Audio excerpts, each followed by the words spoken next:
welcome to Middle Age Geeks, the podcast where we aim to discuss movies, TV shows, video games, and anything else geeky that kind of takes our fancy. I'm one of your hosts. My name is Phil, and I'm joined, as always, by my co-host, Daz. Daz, how are you? I'm very good, my man. Very good indeed. Looking forward to this final episode on the Party Like It's 1999 and getting stuck into a pretty good movie. So, how are you doing yourself? A pretty good movie is a bit of an understatement, I think. Yeah, I mean, this is one of the best movies of 1999. You know, won every Oscar it was nominated for. Okay, it was only 4 Oscars, but still, it won them all. Clean sweep of all the ones it was nominated for.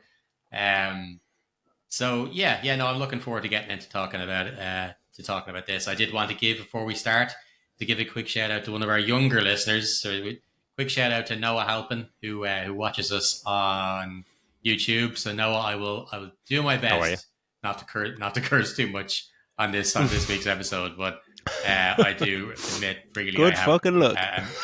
I know, yeah, mouth of a sailor. So I'll try my best. But I suppose before we get cracking into it, which we're going to do just the movie this week because it's such an iconic movie, and it's going to be really difficult for me and Daz to not fucking go way over time yapping about it. So we've decided we're just going to cut the retro corner out. Also, there was fuck all decent games out in 1999. Bar, I don't know, Final Fantasy VIII was okay. Soul Reaver was pretty great, but for the most part, pretty poor. So we're just going to do the movie, and it's going to be class. So, but before that, Daz, why don't you tell us what you've been getting into watching and stuff playing for the last week? It's no surprise, but it's just been more Helldivers. I cannot get enough of this fucking game. And myself and yourself tried to get another online session, and the servers were down across the board on Steam and on PlayStation because the developers obviously completely underestimated how fucking crazy this game was going to be and would take over the bloody world. I think on Steam there was 450,000 players was the highest player count online. They had to cap it. And that's just on Steam. I mean, you fucking had another few 100,000 on PlayStation. It's just bananas. And it's just been fantastic. And I'm just getting more into the kind of community element of it. For anyone who doesn't know, when you're playing this, you're playing in your squad of 4. It's like it's kind of a live service game, but it's a community game where you can see every time you complete a mission, you're pushing back the arachnid threat, and the automatons who played some of those missions with those Terminator guys who were fucking crazy, watching landing on a misty planet in the dark with the moonlight cascading through the trees, and you see the glowing eyes of all these giant fucking robots coming at you and tearing you to sunder. It's pretty fantastic. But seeing that the progression, as you win missions, that you're pushing back the threat on the kind of galaxy map is pretty cool. And seeing actually when you come into orbit above a planet, and when you're looking out, all the ships that are there are other players that are traveling in. That could have just been, could have been anything, but it is actually players who are joining missions and stuff. So that game is just blowing my head off. And the fact that it's so bite-sized, you can just take 15 minutes, pop in, do a mission, back to work, whatever. And finished True Detective last week, cool. And I did stick the landing, which was great. Glad to hear it. It was incredibly tense finale. No spoilers, but it's one of those where it's 2 people stuck in a blizzard in an abandoned station somewhere, and it's just pretty terrifying. Satisfying finale. Didn't blow my head off, but as a 6-parter, it's well worth a watch just for the performances and just the location, the tension, and the setting is it's fantastic. But the showrunner actually came out and he was going mad at it and just criticizing it to shit. The showrunner of the first and second, maybe the first, second, and third seasons. There was a different one for season 4. And he just was tearing it apart, saying, it's not true. It's not a true version of True Detective and blah, blah, blah. And I think he's definitely butthurt about something because that was fucking great. But yeah, that's pretty much all I've been seeing and all I've been playing. How about yourself? Well, not a lot. I've been kind of having a bit of a rough time, so I haven't done massive amount. But I have. Mm, I wanted to play Helldivers, but I'm still only like a level 4 cadet or something because I haven't played single player. And when I tried to play with you the other day, the servers were yeah. full and I couldn't get on. Remember, despite rebooting Mm, like a billion times. yeah. So I restarted Control. Um, Oh, sweet. because yeah, I just had a hankering for something fucking weird. After I think Yeah, Alan yeah. Wake kind of left that thing of I want to get back into something nice and weird. Mm, And I don't know the actress who plays the main character in that. I'm not sure what I know her yeah. from in real anything else, but I absolutely love her in that thing. I love that Mm, character Jessie thing. I think she's brilliant. It's it's got that right amount of creepy vibe to it. I love the mm. action. It's yeah. So I've been getting back into that, and then what have I been watching? Uh, Not really a whole lot actually. Now that think about it, I haven't really gone because I mean, I was at the cinema last week to see a movie, but we've decided between the two of us that we're going to do that movie next week, and we might as well just tell you now. Yeah, at home, Yeah. I went to see Madam Web, and it was an It was so experience. good It that was an experience. you had to see it twice. You're going to go see it Yeah, twice. it's an experience. It's a movie. I felt like it was being done to me rather than me actually having a cinematic experience. So I Daz is interested in seeing it as well. So for next week's Mm, episode, we are going to review that. So look, don't worry about rushing out and seeing it. don't bother. So that you know what we're talking about. We will do a very comprehensive shredding of that movie. You don't even need to go and see it. Save your money, spend your money on something else, and just enjoy our take on it next week. Yeah, I believe Um, your text to me was, "Why the fuck do I do this to myself?" yeah, Which said it that was perfect. I pretty have to much see it. this movie. I Yeah, have to see this yeah, fucking movie. yeah. It's there's so much to talk about when it comes to it, but anyway, that's for next Yeah, week. yeah. But for this week, with all that stuff out of the way and that lovely intro out of the way, I'm very excited to pass you over to Daz to talk Mm. about a fucking fantastic movie. So, Daz, take it away.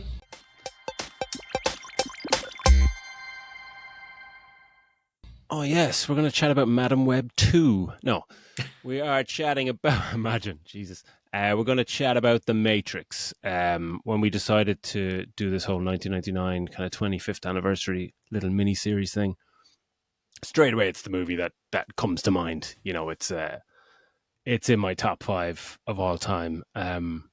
It's a genre defining movie. It changed. There's some movies that just change cinema. There's movies that came before it, and the movies that came after it, and it's just an iconic. Yeah, just it's mind blowing. But before we go bananas on it, we'll set the scene. Obviously, it's directed by the Wachowskis. We'll get into their filmography later on.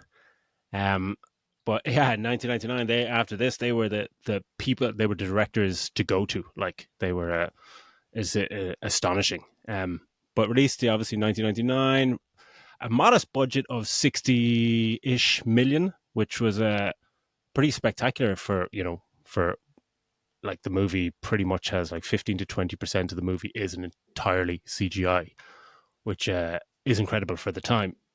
But that was mainly because I think they filmed it in Australia, which is obviously a lot cheaper.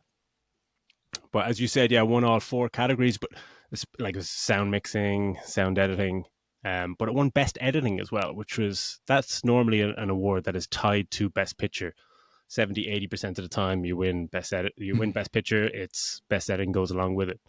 So that's a really good award to get.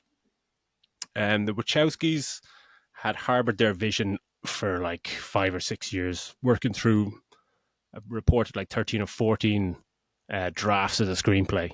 You can just imagine how convoluted it must have been after draft one. Like, cause, this is just fucking banana script. And most studio executives who read the script loved the ideas, but they had difficulty imagining, obviously, how it would translate onto screen. And the Wachowskis think they hired two illustrators, really popular illustrators, to create over 600 storyboards to really just showcase this too, because it really had to show it to people. And when they showed when they showed the storyboards to executives, they would act out the movie themselves, literally just act out, like jumping around the fucking room with these executives going, who the fuck are these two clowns? Like, they're obviously talented, but what the hell?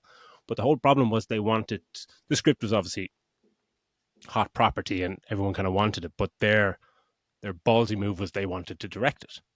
And that was their one stipulation, that like, this, we have to direct it because we're the only people that can direct it. And when they brought, I think, to Joel Silver, he said, this is fucking great, but the fact you want to direct it is a big problem. So he got them to go back and said, prove you can direct a movie. So they went and made Bound, which is like, we'll just go off and make a movie, and a really pretty amazing lesbian crime caper. It was a heist movie. It was did pretty well. Yeah, Gina Gershon, wasn't it? Yeah, it was really good movie.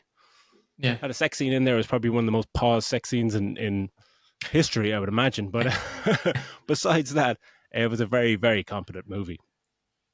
But like, I remember when the Matrix, like, maybe it was the start of '99, and I don't know if you remember that the like was it Dave Fanning's movie show? He had a movie show. It was half an hour show, just with what's in cinemas, blah blah blah. And this would have been, maybe it's the end of '98, start of '99. And I remember this absolutely vividly, that at the end of the show, it was just a passing comment. He said, here's a clip of a movie coming out later on the year, and it was The Matrix. And it played, maybe like 40 seconds of the trailer, but it was played with the credits falling, over it. So you kind of, credits are on, you're just like, what the fuck is that? And it's just all the bullet time and all this kind of crazy shit. And I was like, what the fuck is that? And this was a time when you saw this on TV, and then you didn't get to see it again.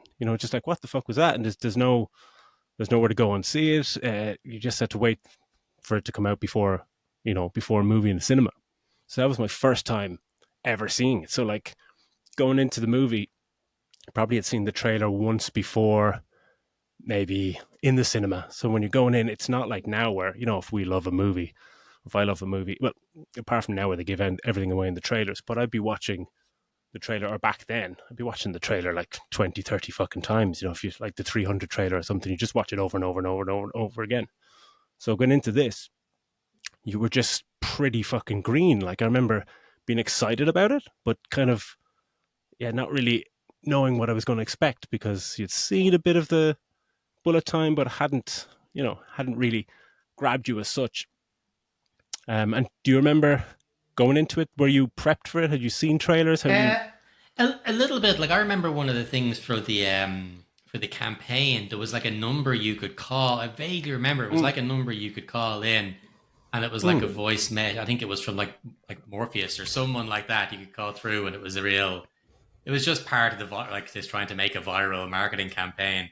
But like, I didn't really know it was all this. What is the Matrix? And it just like you, I had always been, I kind of steered clear of. I was the opposite. I steered clear of most trailers, of the fear of anything being ruined. I like to go in blind for so much stuff. I'm not as bad now. I've kind of just, I suppose these days I've kind of just accepted the fact that trailers can give away far too much. Yeah. But at the same time, trailers these days can also subvert exactly what you think the movie's going to be about. As you said with Fight Club, I think American Fiction that I only watched recently. The trailer, yeah, I think American Fiction recently, I think, sold that really heavily on, one of the plot points that maybe I didn't consider to be the main one. But then there's ones like, say, The Martian. Like, I had read the book already before I saw the movie, but I'm watching the trailer for that going, holy shit, this fucking trailer is like fucking 5 minutes long. You're giving away the whole movie. That was one of the first trailers. It was over 3 minutes. That trailer was like 3 minutes 20 or something, and you just it's too long for a trailer. Because I've done that with you. Two of you, both of us have sat watching the movie, waiting for the movie to come on, and the trailers come up, and one of us will turn to the other and say, "Well, we don't even have to see that movie now because I've just seen the whole movie in the trailer." And there was a Saoirse Ronan one, like a period piece Saoirse Ronan one, and I think it just had almost the entire movie was in the trailer. Mm. Um, Like, but but that's like what action movies. There probably was this unwritten rule back in the day where you just didn't give away anything from the third act, any of the big set yeah, pieces, or yeah, whatever. You'd always just set the scene, or if you did show something, it was a half a second explosion or something, but no context to anything in the final third of the movie. But yeah, some of the movies, like was it someone Jake Gyllenhaal, boxing movie, I think we saw a trailer for, and it gave Southpaw was beat, it? yeah, like beat for beat, like absolutely just not, and in chronological order in the trailer, not even just mixed up to kind of confuse you, Yeah, but beat for beat what's happening, and then and the final act turn and this and that, and shown literally in the trailer. There's about 3 or 4 shots of the final 2 minutes in the movie, and you're just going, "What the fuck are you doing?" But this was back in the day when you didn't really get to see movies that or see trailers that much. I mean, there was the iTunes Apple trailer page, which I was glued to, which was getting up and around that time. But yeah, on a side note, that like the Phantom Menace trailer when that came out, remember there was like well, in same America year, there wasn't was it? yeah, there was queues outside. Like people found out because you had to find out like word of mouth because there was nothing on the internet. The internet was pretty much in its absolute infancy in terms of being accessible to everyone. But like Universal Pictures came out with something saying they knew that the hype was happening on some sites online, that so they put the trailer before Meet Joe Black. So it's Meet Joe Black's opening day was really fucking high for like a kind of a drama fucking piece or whatever. And the Water Boy and I think the Siege also had the trailer for the Phantom Menace.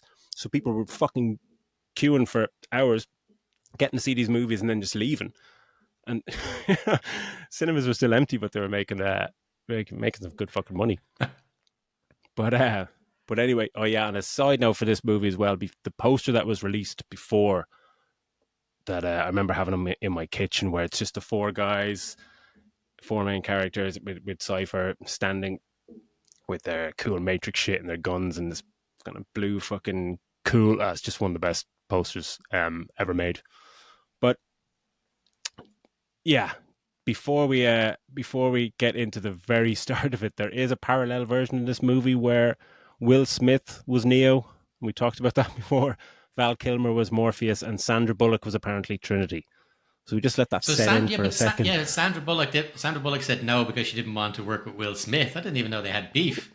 But Oh, yeah, I didn't she know said that. no because Will Smith was going to be, and then afterwards, then obviously she would have done it had because she would have got to reunite with Keanu Reeves. After Obviously, they were Speed, in yeah. Speed together.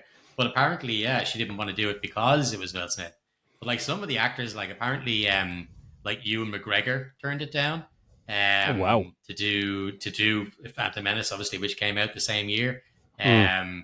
But Will Smith, who turned it Oh down, yeah. first of all, he didn't think he was able for the role. But the movie he turned it down for was Wild Wild West. Yeah. Like, for fuck, sorry, I have to keep One of throwing the this biggest over my bombs in shoulder. For those cinematic history. for those of you watching at home, I have this fucking puppy here on my lap. It keeps trying to eat the Hey. cord off my headphones. Bastards. That's why I'm fidgeting around the place here. But yeah, like some of the cast, could you imagine fucking like Val Kilmer and Will Smith Will instead Smith, of like I think just that the thing about it is like Neo. When I'm just calling him Neo, Keanu Reeves fits yeah. the role so well. Like because he even in real life comes out is a happy for a lot of times is a happy loner. He's not now. I think he's Mm. engaged now, but was even come out and saying himself. He's like Mm. I'm not lonely. I'm just happy on my own. Like he's just this. He plays that role so well. You can easily buy him as this kind of Mm. fucking hacker living alone in his apartment. He has that Whereas awkward you kind know, of natural awkwardness yeah, to him. Yeah. And yeah, he's like like that even in as interviews anyway. Like, yeah. yeah, and even as John Wick, yeah, he's a badass, but he's still this like he's not exactly making conversation. You know, he's real. Again, he's He's not real he's not loner, he's that not kind of playing stuff. up to an action star. He's like that Yeah, reluctant like, kind of hero or whereas something like that, which whereas Will Smith can be, larger than life almost. You know what I mean? And you can just imagine him shouting "Hell no" or some shit. You know, when they're trying to sign him up for like that. I think that the are choices you that out were of your damn made. mind, Agent Smith? I think, I think the choices that were made throughout for casting throughout, um, were just absolutely spot on. There's no one in this movie where I'm thinking, oh, so and so could have played that role better. Um, it's cast incredibly well. You know, I realize we're nearly half hour into the podcast and we haven't Oh, we got started it. the movie yet. Oh. And we're back. Okay, so let's get into the movie. So first things first, where I love a themed logo. I love logos that start and they do something fucking with it. So like the Warner Brothers logo starts and it's all green tinted, and you get those kind of eerie strings playing over it. I love stuff like that. Like Alien 3 had something like that, where the Fox logo. Do you remember? Like as much as we give out about that movie, when the 20th century thing fanfare plays out and the logo comes up, but on the last note it hangs on the note and goes ooh, and it gets all eerie, and it's like, yeah, I love all that kind of shit. Or Scott Pilgrim. The one for I think it could be for Zombieland is by Columbia, and your one who obviously holds the thing up, she's holding a torch, just fucking takes it off and just batters a whole load of zombies with it, and then just spins it around, catches it and holds it up again. It's fucking really, really good. That's I love that. That Columbia lady in Men in Black. Is it maybe not one, maybe it's Men in Black 2, where the same thing, the Columbia lady starts, but then she puts on her glasses and takes out the neuralizer and fucking goes, oh, brilliant. Like, yeah.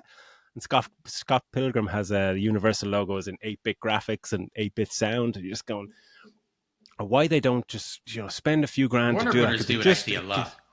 Yeah, absolutely. But it gets like so much into the vibe. Like, yeah.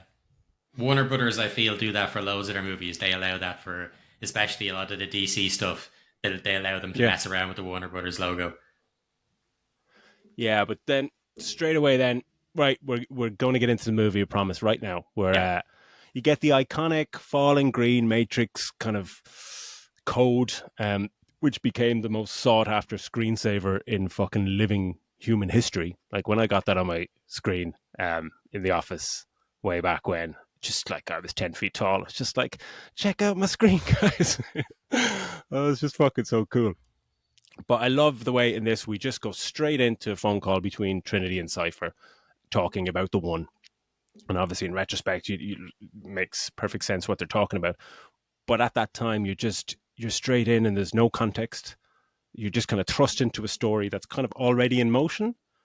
The part of the story involving the one is obviously what we're going to follow, but so much has happened off screen before this that you don't need to know. There's like, we're kind of playing catch up, and it's like the directors are assuming the audience is smart enough to just go with it. Like, this is the perfect movie to not be sitting beside somebody who not just gets confused, but goes, what's happening now? Who's that? What's that? It's just like, shut the fuck up. Just watch the movie. And we go straight into then the Trinity scene where they're just pulling no punches. We're just straight in. The police are trying to arrest Trinity as she is.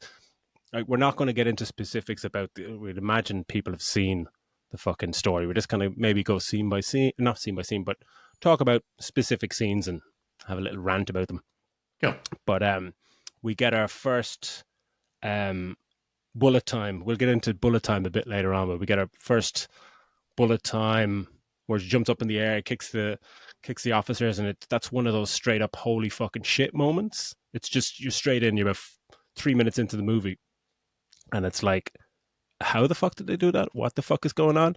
And I remember the storyboards for this, actually, when we were talking about storyboards, when you see them, they're exactly the exact frame, like the shot where she has her hands behind her head and the camera's looking through her hands to see the cop behind her about to handcuff her before she goes crazy.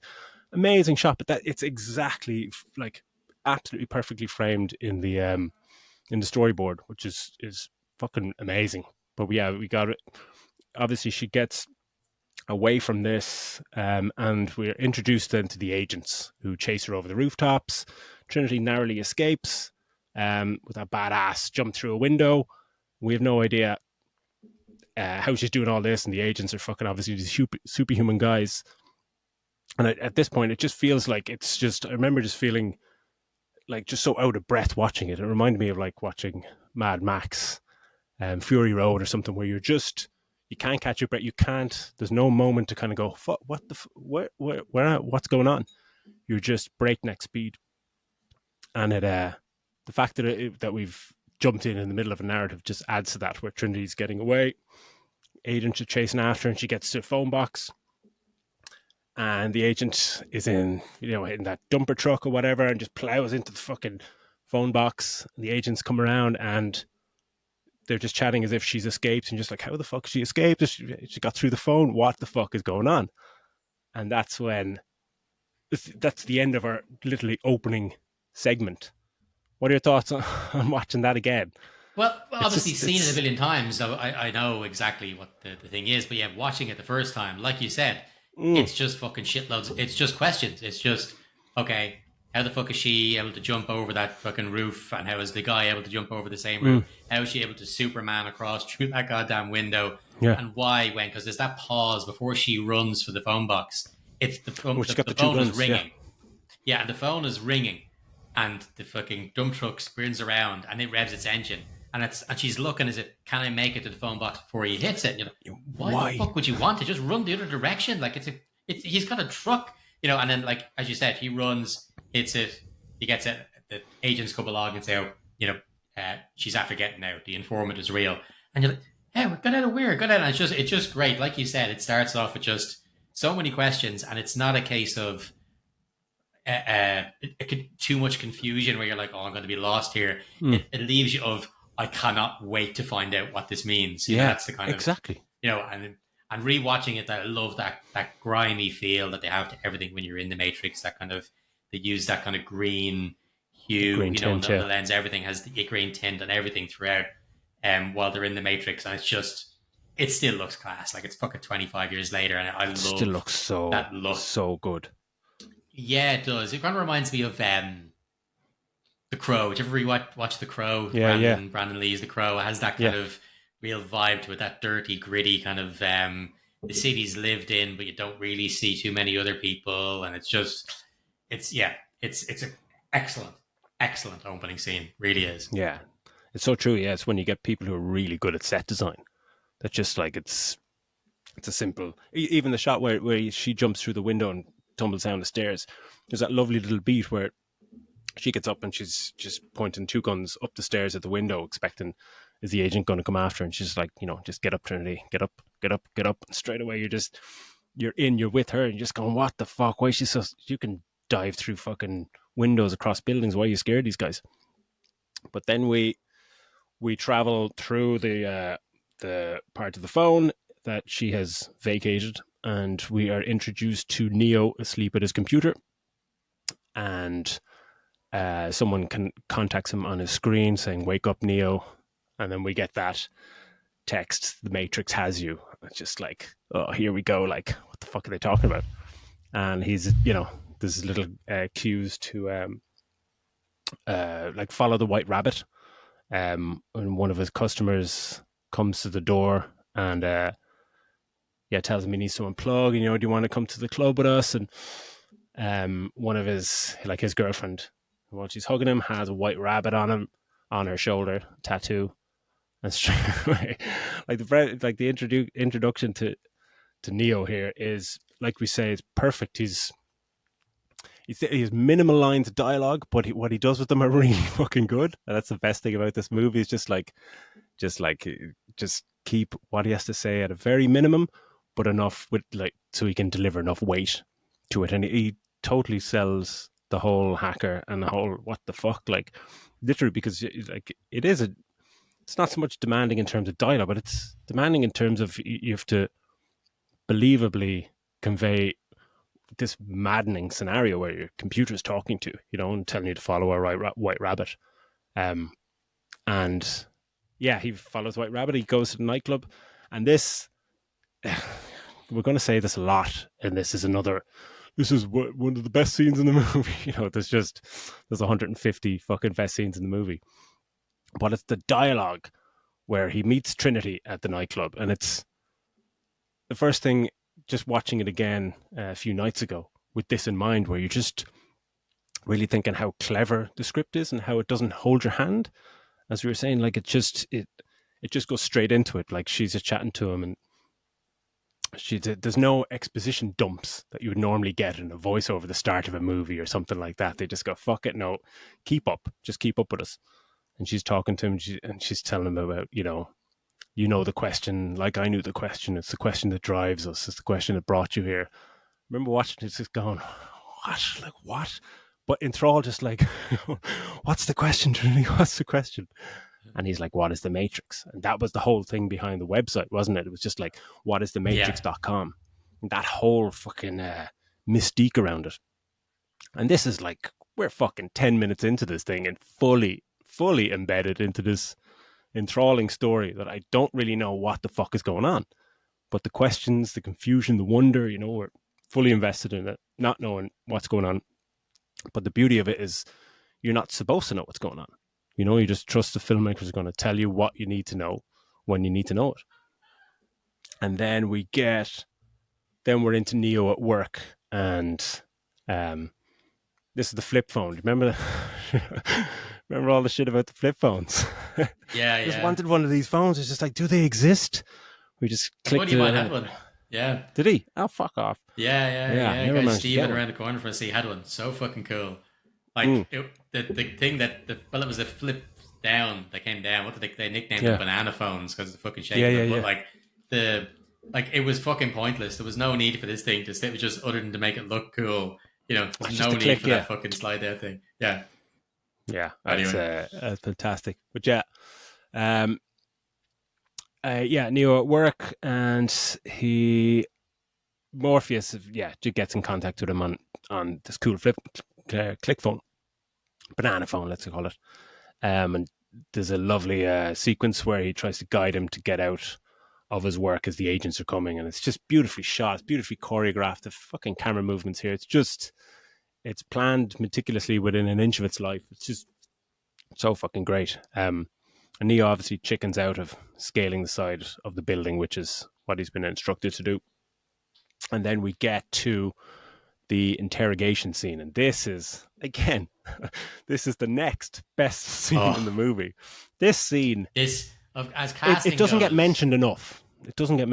Yeah, Hugo Weaving is phenomenal in this movie. Phenomenal. He said he modeled his kind of his performance after like a 50s newscaster kind of thing, and it's just that's so good. He is menacing, and just the composure, the way he sits there and says it, like it's no one else is fucking playing that role. And I know obviously when the sequels are made, it gets fucking huge, and there's loads of them, and it's over the top and stuff. But the contained character that he is in this, and what we learn about him more and more as it goes on, is incredible. But his performance as Smith, like you said, in that scene where he's almost acting like he's the good guy, like, and we can wipe the slate clean. All we want is this bad guy, Morpheus. And Neo doesn't. He's the hero of the movie. And Neo doesn't owe Morpheus anything. He doesn't know. He could easily just give him up and get out of there. He's talking about wiping his cyber crimes free, all this kind of stuff, and it's his response is, how about I give you finger and you give me my phone call? And it's just, but again, it doesn't mess with his composure. He doesn't start shouting at rent like that. It's just, and the two other agents behind him. It's such a great contained scene in this one little fucking interrogation room. I absolutely love it. Yeah, it's like what I love in this film. There's so many little moments that are just like brain farts to these guys, to these directors, that they've actually got to put on screen, where they're kind of going, instead of like normally you'd set the scene and your camera would follow somebody walking into the interrogation room, but he's like, the Wachowskis are thinking, hold on, we'll have a shot with like 12 CCTV cameras, screens, and the camera just kind of goes closer. And at this point, this shit kind of wasn't done. Now it was all the norm and the craze after this. But the camera just goes into one of the screens and goes through, and then comes down and just revolves around them. I remember at the time just going, how the fuck have they done that? And it's just such a little flair moment, but it's 2-3 seconds. And this movie is littered with amazing setups that maybe could have taken ages or thousands of hours of VFX artists for 1 to 2 seconds. We'll get to them down the fucking road. There's actually, besides this VFX, there's something really tiny little part that's in that scene that I loved. And again, it's all about Hugo Weaving and his character Mm. taking his time. There's no, it's not your usual interrogation of cops saying, we know he did it, just da da da. Yeah. There's none of that. But it's this part, the folder that he has one of those old style Yeah, when he wrap moves around around. twine Yeah, things. yeah, yeah, And yeah. it's just the way he places it in front of him, It's almost like someone with meticulous. OCD. He has it exactly, he lines it up perfectly. And the way he just does everything is just slowly, meticulously. Everything he's doing in that scene is purposeful, and that's done Mm. purposefully by the Wachowskis. It's set Yeah. up to be that way. Mm. Everything he does is done as if it's been done by a computer program, which is Yeah. exactly what he is. And it's Yeah. just it's so well crafted. And then of course, as I said, there's the part where he says he wants his phone call, and the response is, what use is a phone call if he can't speak? If you don't And speak. then, Yeah, yeah. you just see his mouth just been closed and he can't open his mouth. And man, that is creepy. It's just as a visual, it's just fucking terrifying. Oh. And then, yeah, he gets they plant that bug in him, this kind of crawling scorpion like fucking thing that just goes into his belly button. It's one of those where you're just like, fuck it. Remember in the cinema, just going, fuck's sake, of all the things. You're crawl almost into putting his your belly hand button. onto your belly button. It's like 100%. watching the It's Jackass like movie watching and you can't help someone crossing your kicked in the legs balls, because yeah. someone's got hit in the nuts. Yeah, it's the same thing. Absolutely. And that's then Neo wakes up and gets a phone call from Morpheus and saying, it's another it says, we need to meet. And on the way in the car to meet Morpheus, that's when the Trinity and a few others actually take that bug out of his stomach, because up to that point you're thinking, like, was that real? Was it a dream? What the fuck? And then Neo's reaction to it, just like, shit, that thing's actually real. And just going, what the fuck is going on here? It's bananas. And then we get to another in a long line of the best scenes in the movie, where Neo meets Morpheus. And when we talked about Agent Smith and just the glorious introduction to him, and him stealing the scene, but still it's a two-hander with Neo in the interrogation room. The same happens here, where it's Morpheus. He does get that iconic intro shot where he's standing at the window and just turns around and just smiles at Neo, and it's just, here we are. This guy is fucking. He's one of the coolest looking dudes I've ever. I don't know why he doesn't wear that jacket and those glasses every day of his fucking life. He'd get free coffee everywhere you go. It's just. He's so fucking good. But this scene, you could bang on about this scene for fucking hours and hours and hours. Basically, yeah, it sets up kind of the idea of free will and fate, and Neo doesn't want to believe that he's not in control of his own life. And Morpheus, it's so not ambiguous, but he's not divulging all the information. He's just kind of letting him know, if you want to take the red pill or the blue pill, if you want to stay in Wonderland and see how deep the rabbit hole goes. And the shot, the shot, it's not a real shot, the shot glasses, of the glass. One hand holding the red pill, one hand holding the blue pill. Fuck it. And there's so much of that in this movie, where the reflection in the glasses are like CG reflections. They've taken out all the cameras and all the lights and the rigging and stuff, and it looks cool, but you're kind of looking at it going, the amount of work that's going into this, these doctored reflection shots. But yeah, that shot, that could have easily have been a poster. There's so many fucking scenes and shots that could have been. You could have made 100 posters out of this movie. Yeah. But yeah, the red pill then obviously is like a tracer pill to like trip him out or something and locate him. And Morpheus, and this is where we start getting into the mythos of this not just being a fucking cool sci-fi movie, but really fucking getting into your head, as in the difference between the dream world and the real world. Because Morpheus has a cracking line. He says, like, have you ever had a dream you were so sure was real? What if you were unable to wake from that dream? How would you know the difference between the dream world and the real world? And straight away in the cinema, you're just going, fuck yeah. Like, we've all been there. We just wake up, just go, fuck it, Jesus Christ. Thank Christ I'm awake. It's just, that really sticks with you. And it's something that's so prevalent still today, where there's all these credible mathematicians and fucking scientists who just go, yeah, we're probably in a simulation. Like it could be, and there's you can't say that you're not, because a dream can be so real. But yeah, thoughts on Lawrence Fishburne. Like, how could anyone else? How Oh, could Val Kilmer? Like, Val Kilmer's fucking great. And back then he was coming off Heat, and he's fucking monstrous actor. Fantastic. But oh yeah, like it's a I different mean, movie, nothing right? against them, but yeah, it's a completely different movie. And like the Mm, like Lawrence Fishburne, the way he plays that role, and even when we get into the sequels, when you're thinking, mm, can you does that super cool way that he plays? Will he still play it that way when he's in real life, like real Morpheus? And he mm, does. He's still that cool, composed guy. And it's the way he has such reverence for Neo. mm, he is the most badass looking person you've ever seen. Neo's been searching for him. Trinity sees him as this mm. father figure. He's this fucking cool ass dude. Yet he just has so much respect for Neo. He's the one who he sees is going to save the lives of everyone. I mean, he's one that's going to free people. Um, but yeah, he's just completely badass. I love the way he delivers it. And as you said, we're not into the exposition dump yet. Which of Mhm. all exposition dumps that have ever been done in movies, when we do get the one shortly, it's the best one ever done.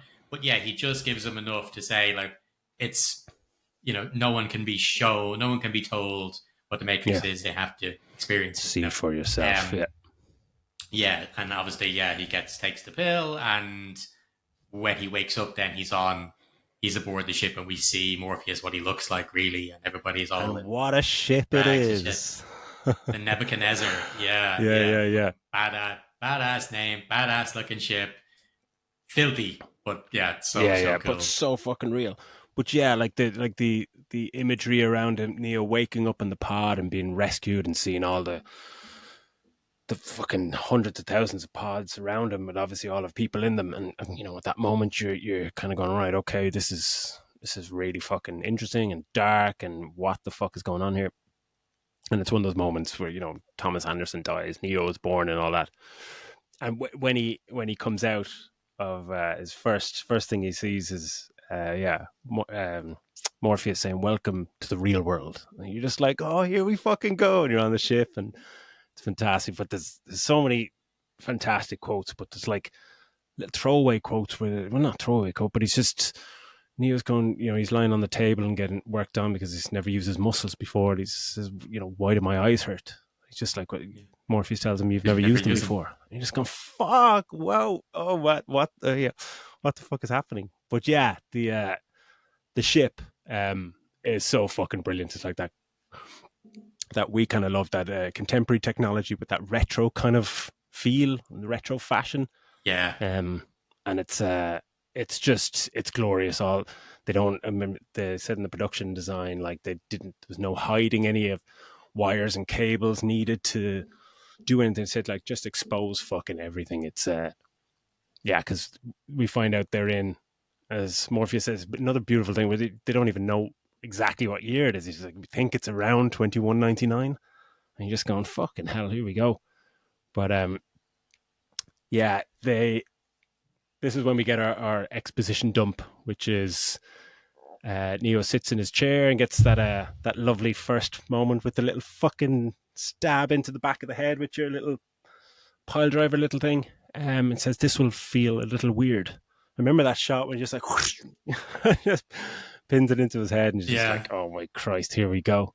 And yeah, as we said, like in a lesser movie, this would be setting up the movie in yeah. anything, and it happens so much today. I mean, it's like It could be a we've scroll. It reviewed could some of be these. it could be a tech.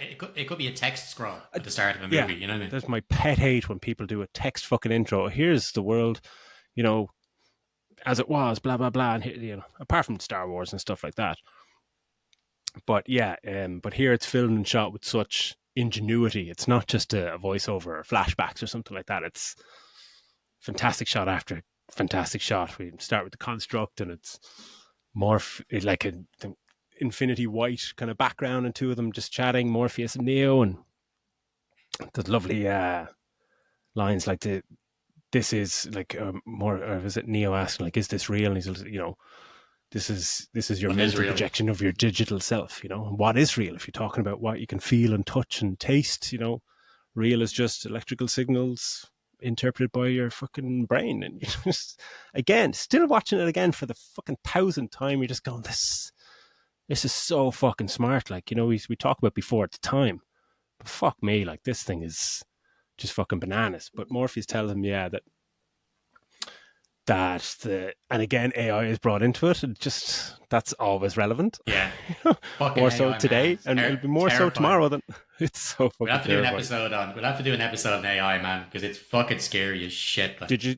Yeah. Side note. Yeah. Did you see the new Sora, the new AI yeah, video yeah, generator yeah. thing? Fuck See those that, videos? Fuck me man. sideways. Like that It, cat walking through the fucking grass. You're just going, that's AI generated. There's you can look and there's tiny little artifacts around the place or whatever. But if you're not looking for it, like if someone tells you it's yeah, AI and you look for it, you can find little bits. But if people don't, you just go, "Here's my cat garden." You go, "Jesus, that's a lovely cat." It's just made by a fucking a yeah, computer. man. Oh, It's fuck that shit. terrifying. There has some checks and balances and shit have to be brought in. Laws Yeah, need to be brought in about this ASAP because it's it's scary gonna because get out of it's control. This is the Matrix, fucking Terminator 2. Take your pick. That shit is gonna happen in the next few years unless someone does something to stop it. And look, I need my creature comforts. I can't survive in a yeah, post-apocalyptic Earth, man. I would be fucking dead in the first mm, 24 hours. yeah. I need 5G, man. but yeah. The world gave birth to AI, and yeah, fucking computers went mad, and another just again lovely little tidbit where they're kind of talking about, or Morpheus saying, we don't really know what happened, but we know that we scorched the sky because they were dependent on solar power, and just like, oh, you fucking destroyed your own world to try and battle these fuckers. But eventually we get like, this is such grim imagery here where it's like he says humans were dependent on machines to survive throughout history, and fate, it seems, is not without a sense of irony. And you see like haunting sequence where machines are harvesting humans and fetuses and pods, and says there are fields, endless fields, where we're not born, we're grown to turn a human being into this, and holds up a Duracell battery. And that was one of the first and gasps in the cinema. I just kind of like, fuck, oh my and God. Where the, yeah, there's actually Switch has a line. Switch has a yeah, line about it, like in the car. That gorgeous Lincoln Continental they have. They're under yeah, the the bridge, doors, the way and they she open. turns to him with a gun, and she goes, "Listen up, Copper Top," and she calls him Copper Top, which Oh, yeah, is the nickname for a Duracell battery. That's what they're battery, yeah. called, Copper Top. So That's fucking because great. battery, which is so clever, like they just throw it in to start, and you wouldn't, because anybody watching the movies going, Copper Top, this dickhead has black hair. What you know? I mean, what's that line even about? But then you just forget about it and you move on with the movie. But on Yeah, rewatch, then you realize that that's what she's talking about. She's calling him a battery because at the yeah, time he's still plugged into the Matrix, and that's all he is. He's just a yeah, battery for them. He's just absolutely. power. Yeah, so And cool. that's like, it's such a setup. And this is the moment where where the audience has, you've been caught up to everything. Yeah, Where, and some of the terrifying imagery in that sequence towards the end, you would see a lot of that stuff, in manga and stuff like that. But in, Western movie, let alone fucking summer blockbuster movie, you just didn't see something this fucking grim like that. That like the baby in the pod, and it's been filled up, and it's saying we liquefy the dead to be fed intravenously to the living. It's like, fuck me, man. It's pretty. yeah. Yeah, it hit so fucking hard back in the day. It still does now. Um, but yeah, Morpheus then, yeah, tells Neo that he is the one, and we'll skip forward then straight away to training time. Which, God, like, man, how fucking cool! Like, imagine it's having one of these just devices, like plug you into a chair, press a button, and you automatically know.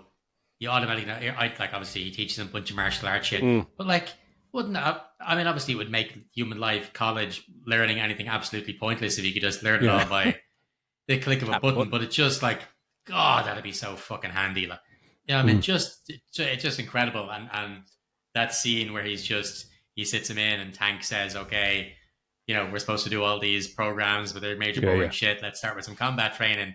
And then when he comes in, he's like 10 hours straight. He's a machine. He's just been yeah, sitting there getting fucking kung fu, karate, drunken boxing, everything under the sun. And that line where he walks in just as Neo wakes up and looks at him and goes, "I know kung fu." He goes, "Show me." And then two of them Yes. go load into the sparring program and get one of the best fight scenes, choreographed, favorite fight It's scenes, just any movie astonishing. ever. Like Oh, oh, like the Wachowskis. Obviously, they loved Japanimation and kung fu movies, and they loved John Woo and Philip K. Dick and all that, and that all lended itself to get into this. But they really wanted is it Wu Ping, the fight choreographer from really big over in Asia, and they really wanted him to do the movie, and it was a major fucking coup to actually get him in terms of it's like scoring fucking Tom Cruise for your fucking short film or something. It really was like he changed the whole fucking game because they wanted to showcase and they wanted to showcase the fight sequences the way they loved seeing them in yeah, Eastern movies and in in manga and stuff like that, where it's wide angles, it's long takes. So they got to preface all this, they got the guys like Hugo, Keanu, Carrie Ann Moss, and Lawrence Fishburne to do 4 to 5 months of combat training every fucking day, fucking 6, 7, 8 hours a day, learning martial arts, learning like absolute training, and fucking Keanu Reeves did it with a fucking fucked up neck, like Hugo yeah, Weaving's. yeah. I read that. Yeah, It is, yeah, because you see in the behind the scenes, he's got a neck brace, and I thought, like, is that to protect something? But he had like fucking surgery on something, and just he couldn't do. There was something on his, I think it was a spinal thing or something, but he had to wear a neck brace, and he couldn't do any kick training until the last month. That's why he doesn't kick a lot in the movie, which is one of the things, like no angled kicks and stuff like that. But yeah, they it's just it's fantastic. And like, yeah, I saw this movie 16 times in the cinema. It's the second most I've ever seen a film, and every single time, like even 12 time, 13, 14, this is the moment, like there's loads of moments that you're waiting to see again with a full audience. It's like they haven't seen this, I have, and you just get a buzz out of that. But this is the moment when you're just going, everything before it is fucking great and wonderful, but when this kicks off, it's the fact that you see them doing it, that they're doing. It's not MTV style fucking cutting or whatever fast editing. It's just the two guys kicking the shit out of each other, and it's that moment when Neo jumps up and does the triple kick in the air that you just go, yeah, oh, yeah. what the fuck was that? Because over in Liu Kang style. in yeah, exactly. And like Wu Ping was that's what he was specifically brought in to do, because he did there's a lot of wire work obviously over in Asia and kung fu movies over there, but being 1999, you just wouldn't have access to that. Like if this movie was made now, you'd know the references, you've seen everything in YouTube clips or whatever. So when that happened, it was just one of those jaw dropping fucking moments. It was just, yeah, just I fucking loved every. It was just such a wow moment. Yeah, fucking hell. And there's lovely moments in it towards the end of their fight sequence where he's or Neo's been kicked to the ground or whatever, and he's just fucking you're just too fast. And Morpheus going, you think anything like my speed has anything to do with my muscles in this place? And it's just like, oh, it gets getting all cerebral. But it's yeah, it's just fucking absolutely beautiful. Yeah. So Yeah, yeah, I think we'll skip. I actually think it might be my favorite scene in the movie. Like Oh it's yeah, just you it could give watch it a because thousand times. yeah, and again, it's different from any other scene in the movie because of again, it's inside the construct rather than Mm, being either in the Matrix or in the real world where it's kind of grimy and stuff like that. They mm. give it this kind of light, It's a again, neutral yellowy tone kind or of something. Yeah. orange, kind of hue to yeah, different tone, and so it's not like any other scene in the movie, and it's just the two of them. It's beautifully set, this dojo that they're in, that they're fighting. Mm. They're both wearing super crisp, clean, like fucking karate ninja dude outfits, and it's just again, as I said, the choreography is incredible. Some amazing overhead shots when the two of them are kicking and punching at each other, Yeah, and the yeah. camera just moves overhead, and every It's move is meticulous. just being, yeah. And the whole thing about it's not like one guy beating the shit out of the other one. It's counter, counter, counter, counter, Mm. then get a hit in. It's just all. It's Yeah, it's. I think it might be my favorite scene in the movie. Obviously, we've got Yeah, incredible ones, big, heavy action, heavy ones. But yeah, just for how different it is to other scenes in it, I think that's why it stands out for me.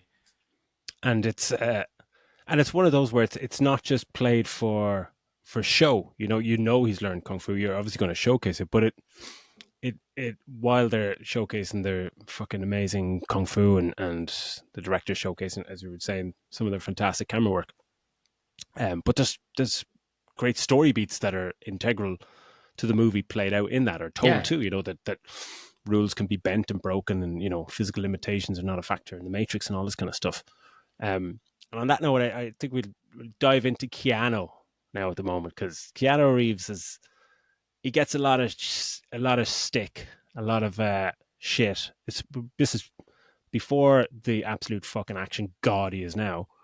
At this point, like he was, he had Point Break, but he was, you know, wasn't taken very seriously in terms of acting chops or anything like that, and hadn't really displayed much action prowess. But he was notoriously like meticulous in his physical movements and wanted to get things perfect in this, like that triple kick thing. I think they did it about 40 times. yeah, Where the directors were happy with it, and he's just like, just give me a second. I think I can do that more. And or he would look back at the way his fingers are and his poses and stuff, and just like, I think that's not what they taught me with that fingers down or what. Just like fucking fantastic, and it's so good to see how far he's come since then to John Wick, and still kicking ass now.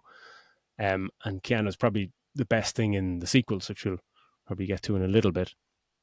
But yeah, thoughts on Keanu? He's just great on this, right? yeah. No, he is. He's perfect for the role, as you said at the start from top. Like it's the fact that he throws himself into it. Even you see the training schedule that he does for stuff like Mm, this, and again for John Wick, like he fucking fully immerses himself in it, keeps himself super fit, and just yeah, you can't imagine anybody else I in really this can't. role for it. You really can't. I'm a huge fan. I love seeing his name attached to stuff. Like, yeah, fucking Mm, sign me up. And yeah, I know he gets a bit of stick for some movies in, and I think and with due cause. I mean, he mm, can be so wooden, and so some of the drama stuff he's in, he can be mm. so wooden, and so the delivery is so off. Like, ugh. I Yeah, remember it's seeing not him his in the movie. I strength. You think know what I mean? yeah. I think I'm like seen him in a movie with a shitty one with not Kate Hudson. What's your one's name? Who was married to Tom Cruise, Katie, whatever. Was in Dawson's Katie Creek. Holmes, Anyway, I remember seeing him in that, and it's just like, God, man, this isn't it, fire agent. Yeah, yeah. But yeah, but for this role, this was perfect. He's absolutely perfect, and it's mad when you think how far down the pecking order he was to get the part. You know? Absolutely. And then like he found his niche, essentially sci-fi and action cinema, where he's an absolute fucking joy to watch, and less dialogue, Yeah, more action, true action star.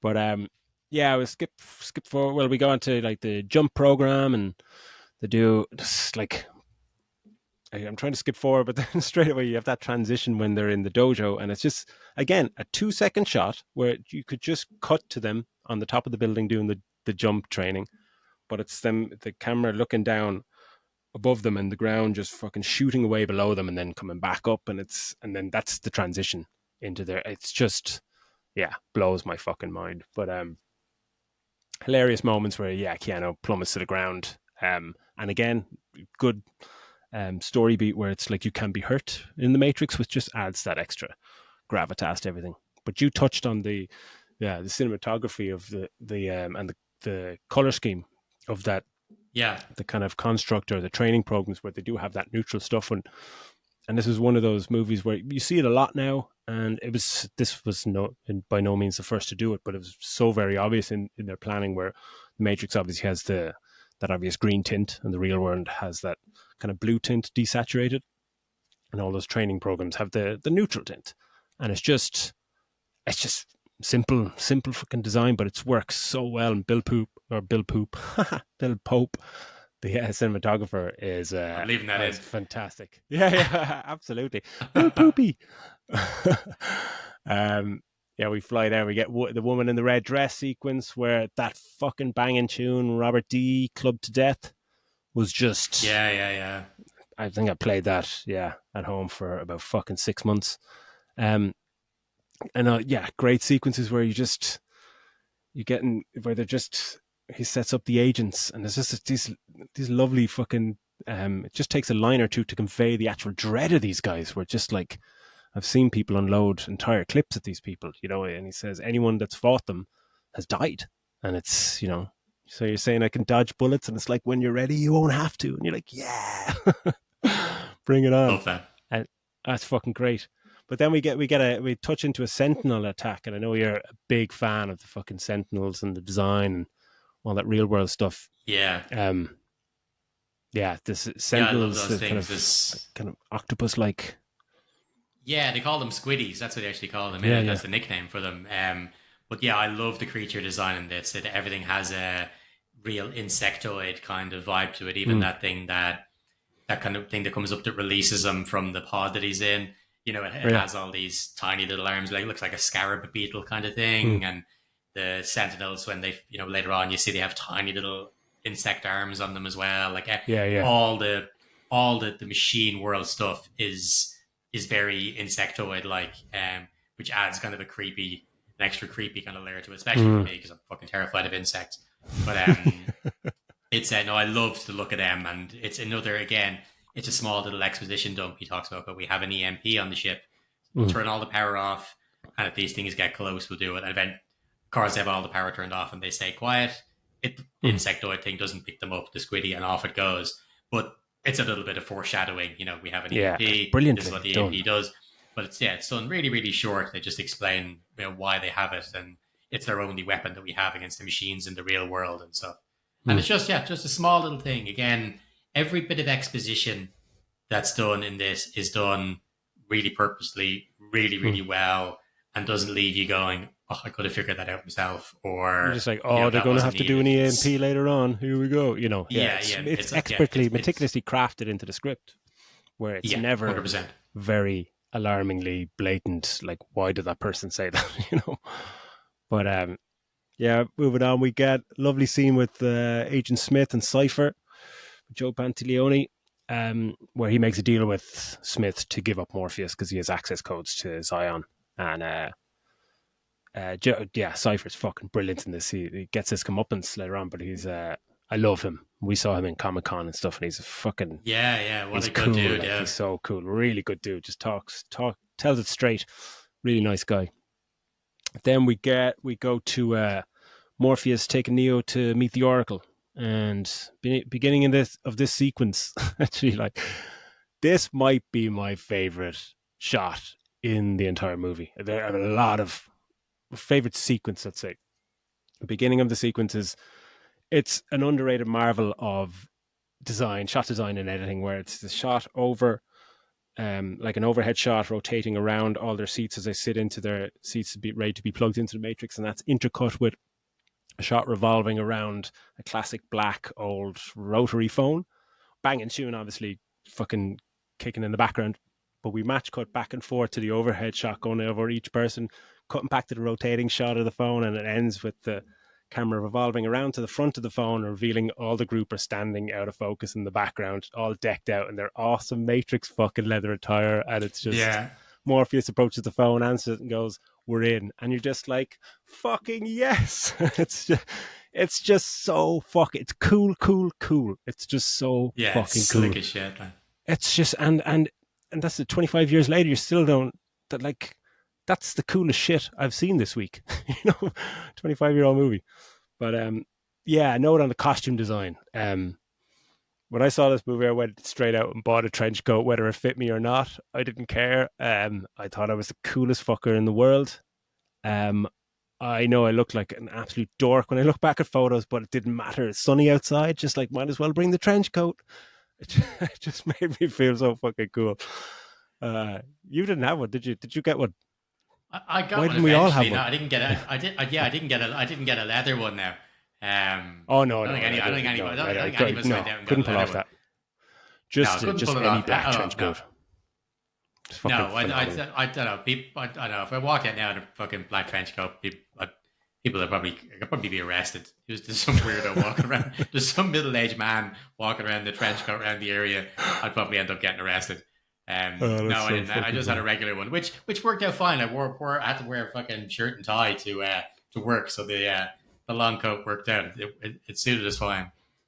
Yeah, it helps if you're wearing a shirt and tie or something. Yeah, I used to have this thing when I would listen to music and earphones while walking around outside. Like my life would like change when I'm listening to the earphones, and it would take on the music that I'd be listening to. So if I was listening to the Matrix fucking soundtrack, walking around my trench coat, to some onlooker, I'm waiting for a bus or I'm shopping for CDs, but I'm fucking looking out for agents in my fucking head. Like, yeah, such a fucking weirdo. Yeah, a lot of weed. But Lot of weed was being smoked back then. A lot of weed. yeah. Some fucking crazy days, man. Crazy days. uh, but yeah, Neo, yeah, meets the Oracle. And get that still that it's for a movie like this that has such cool fucking themes and characters and settings and all this stuff. That one of the most quoted lines is "There is no spoon," which is just Yeah, fucking brilliant. Like that little kid. It's just lovely when he's saying like he's bending a spoon and he's saying don't try and bend the spoon because that's impossible. Instead, try and realize the truth. And what's the truth? There is no spoon. It's not the spoon that's bending; it's yourself. And just like you're just watching this, as you said, Stone back in the day, going, "Yeah, man, that kid fucking knows his shit." sitting at home in your kitchen later on with a spoon, like, come on, you fucker, and I see magicians do it. But yeah, meets the Oracle, and she was brilliant, and she passed away before the sequel, right? Because she was recast. yeah, I she was can't remember her name. recast. She What can't a remember her charm! name. Such a She's fucking charming brilliant in scene, this isn't thing. it? Like Oh, she's so well done, and just her lines are delivered so well, and really clever. Like when he says, he turns, don't worry about the lamp or don't worry about the the vase. vase, He's yeah. like, what vase? And he turns around, knocks it down, and he's like, fuck. He smashes. I'm so sorry. And she goes, I told you not to worry about it. And he goes, how did you know? Whatever. And or how did you know that I was going to smash it? And she says, what's really going to bake your noodle later is, would you have smashed it if I didn't tell you to watch out for it? And fucking hell, stop messing with my head. it's Yeah. it's yeah, I love that her lines are so well delivered. She's just so this motherly figure, really warm, and Mm, there's just something from all we've seen so far from the Matrix. Everything has been so grim. The real world is like the real yeah. world is grim. The Matrix is this horrible world pulled over your eyes. The fucking agents are all out to get you. Machines are trying to kill you, and here you are with this little old lady in her kitchen, In a and she's kitchen, baking yeah. cookies for these kids. And it's just a nice little relief. It's a nice So little good. relief. You're kind of like, oh god, Mm. why can't they just stay here with her? Let's just hang out here Yeah, for it's a so while. nice here. Yeah, it's she's really good. Yeah, and she delivers then kind of few singers as the audience when she's saying you know what I'm about to tell you, and he's saying I'm not the one. And she's like, yeah, sorry. And he's just like, oh fuck, like what the fuck is this all about? And obviously she tells him he's not the one because he needs to realize for himself or whatever. But she tells him, like, again, you're talking about foreshadowing and how it's so nicely woven into the script, where she basically says, you're going to have to choose between Morpheus's life or your own later on. One of you is going to die, and who it is up to you. It's literally foreshadowing a major fucking plot point, but it's just But but delivers. she also tells him. She even says that like she says to him, um, no one can tell you if you're the one or not. The same way no one can tell you in love. You Yeah, just know or you don't. But then she tells him, you're not the one. And so she's yeah, already yeah, told him not to believe what. Don't believe what I'm telling you. yeah, But yeah, you kind of just, but you automatically believe her. You automatically go, oh shit, fuck, he's not the one. But when she's yeah. already just told him, no one can tell you whether you're the one or not. It's just such a fucking Um, great scene. yeah, it's But quality. yeah, once they get out of there, then Neo has that lovely deja vu moment, which is a lovely play on the term, the glitch in the matrix, and when they change something and SWAT arrive and all hell breaks loose and they hide in the walls. And watching this again during the week, like they built the entire set of that, which is like a few feet wide and fucking 3 or 4 stories tall, just to have them inside the walls. And it's just that moment where Yeah, the crawl Cypher space thing. Cypher Yeah. sneezes, and the SWAT's just like, they're in the walls, they're in the fucking walls. And it's fantastic sequence. And Morpheus sacrificing himself, headbutting through the fucking wall to go down and face Smith in a scene that actually Wu Ping and his team, initially the set was supposed to be bigger in the bathroom scene, but when they actually got in there and started choreographing it, they realized it would make sense, make it, just cut it in half, make it much smaller. This is like fucking bathroom cubicle kind of sequence, and it's a fantastic beatdown that Morpheus gets, and just shows you get that scene with Smith on the ground and just smacks his hands off the ground and stands up, and you're just like, oh fucking hell, here's this guy. You don't have a fucking chance about these guys. But so then we go back. Oh, this is where Cypher turns bad and essentially starts to try and kill everyone. You get these sequences where they get back to the safe house and they ring. The phone rings and it's, instead of Tank on the call, it's Cypher, and it's this this is Joe Pantaleone having, like, this is his scene where he's jumping around on top of them on their seats in the ship and kind of, just giving out fucking shit about the life he's had to live on this fucking ship. But when he's like saying, if you have anything that you need to say to APOC now, say it now, or whatever, and just he pulls the plug on them in the ship, and you see them drop dead in the Matrix, and Switch saying, not like this, as she gets unplugged and dies. And it's just like, it's fantastic. And you're at that moment where he's about to pull the plug on Neo, and you're kind of going, okay, where the fuck is this movie going? He's telling Trinity, if he really is the one, then I won't be able to pull this plug. And then Tank, in one of those cheer fucking moments, Tank gets up and fucking hits him with that electric blaster and fucking incinerates him. And it's just like, yeah, he is the one. With a line, when he incinerates him with a line that is far too long, that really would have given Cypher time to get away. He's like, he goes, I don't believe it. And Tank goes, believe it or not, you son of a bitch, you're still going to fry. By the time you finish that sentence, he could have already jumped out of the way. You should have just fucking pulled a fucking gun, shot his ass with that fucking electric gun. Very true. But yeah, no, it's still, but like you said, it's still a cool. It is one of those. Yeah, fuck you. He's the one. Yeah.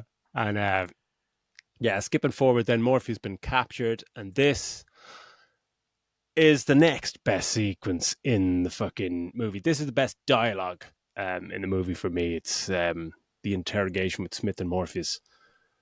And Hugo Weaving, like you're saying, like his interrogation scene was fantastic, whatever. But this, if people have scenes, like this is his scene.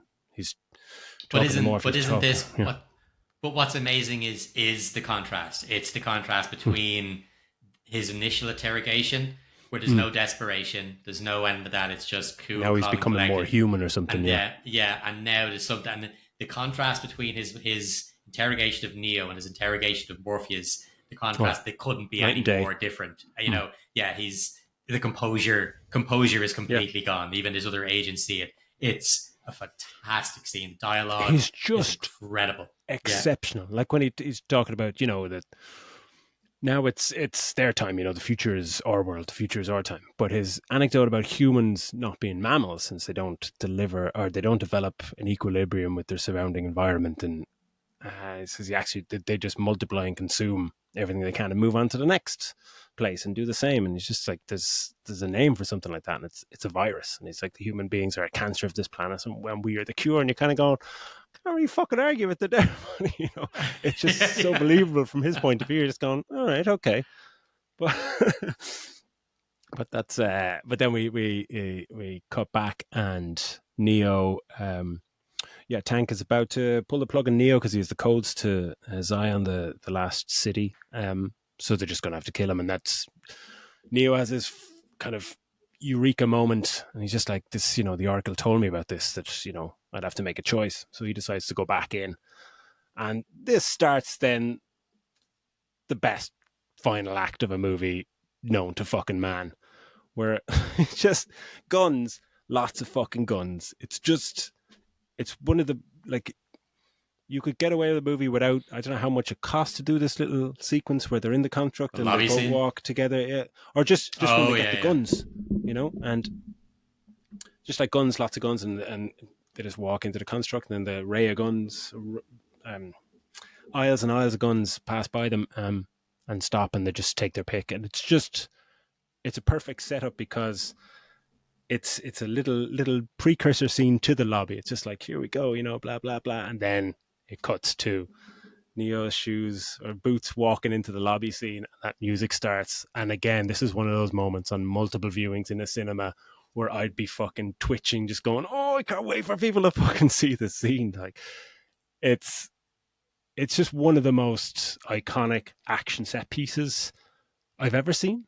Still to this point, I mean, we say iconic, but reviewing this film, I think we're constantly updating our vocabulary through it because we just keep saying iconic and legendary and this and that, but it just, yeah, superlatives don't do it justice. It's just even now, it's still so fucking cool. Seeing this in the fucking cinema front row just blew my fucking mind. Do you remember first times? Oh, it's absolutely mind blowing. Like the like, because it's obviously there's the CG throughout the movie, but there's so much practical effects used in this. I mean, because it's constantly making the pillars explode. I mean, obviously there's some wires because they're doing flips and jumping all the rest of it. But but so much of it is all done with practical effects, and it's fucking class. The two of them are just kicking ass, and again, fully head to toe in the black gear, wearing their sunglasses indoors throughout it while they take down all these security guards. And it's just, you know what I mean? And it's just, and they're just like the fucking pillars are exploding, and the way they've shot it is that the explosions are ripping towards the camera, even when it's panning sideways, everything is still clanging. It just to really give you that feeling that the whole place is being torn apart by gunfire.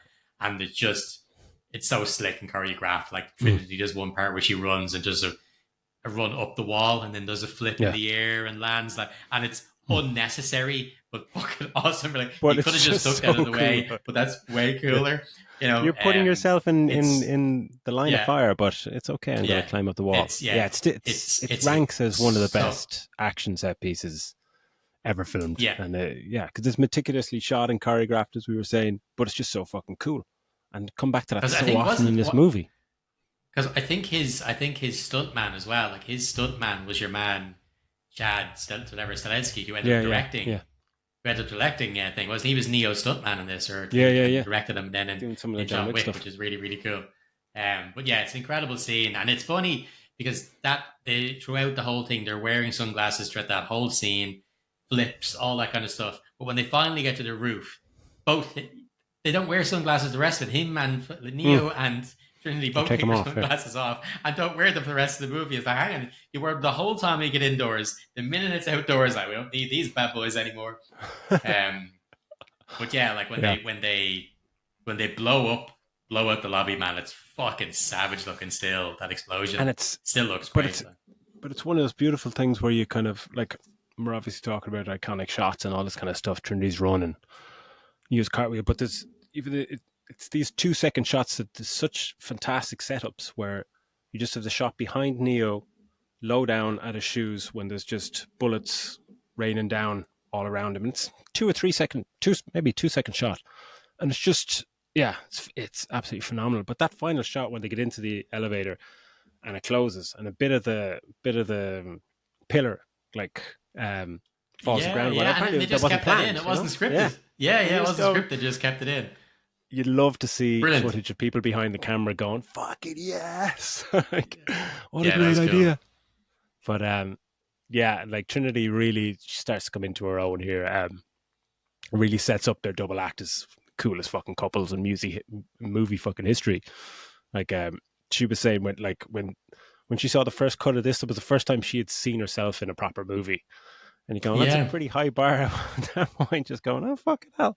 Because she did this, and then next up pretty much was going against type for Christopher Nolan in Memento. And you're going, your agent is doing fucking good work there. Like, thoughts on Carrie Ann? She's, for a kind of first time, she's awesome. Pretty fucking badass. Like, pretty fucking badass. And I haven't seen her in too much over the years. She's really good in Jessica Jones.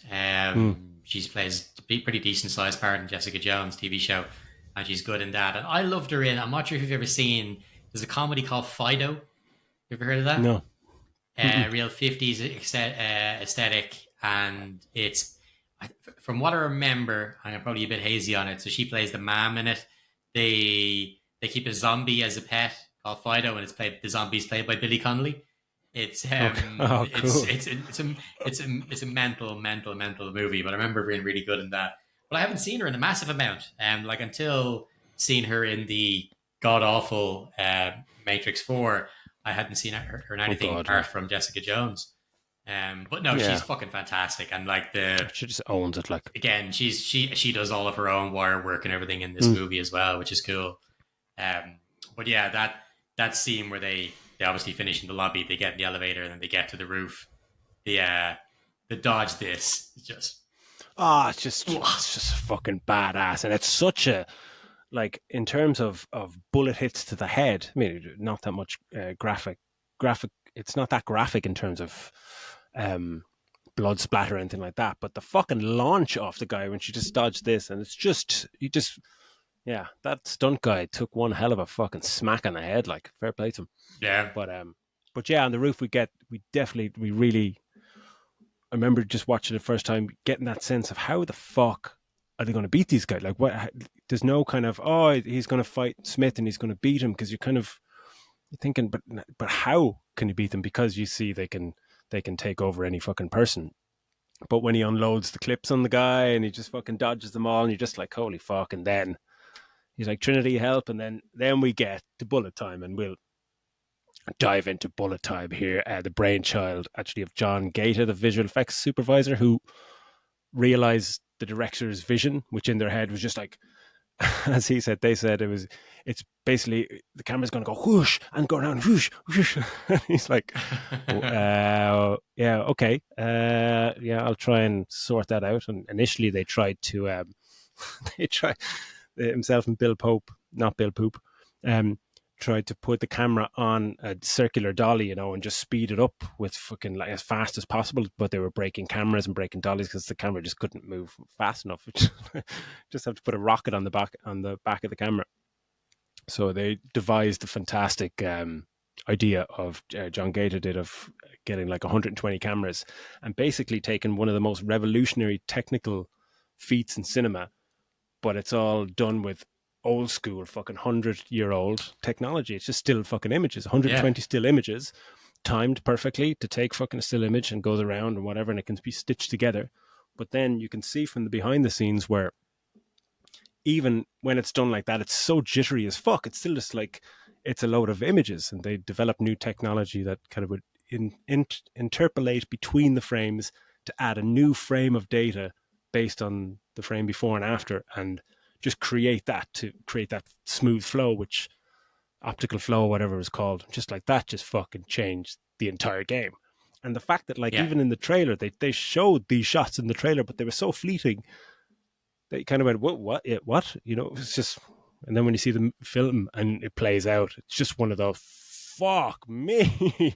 Can you It's rewind that, incredible. please? It's just, it would blow you away. And it's still, it's been overdone to fucking, geez, it was in commercials and everything. It was some piss poor people trying to Oh, it's do been parodied to shitty. shit. Like, Yeah. yeah, Oh my God. But there yeah. was one to, like, do you remember Sword? I was thinking about this last night. I think it's Swordfish.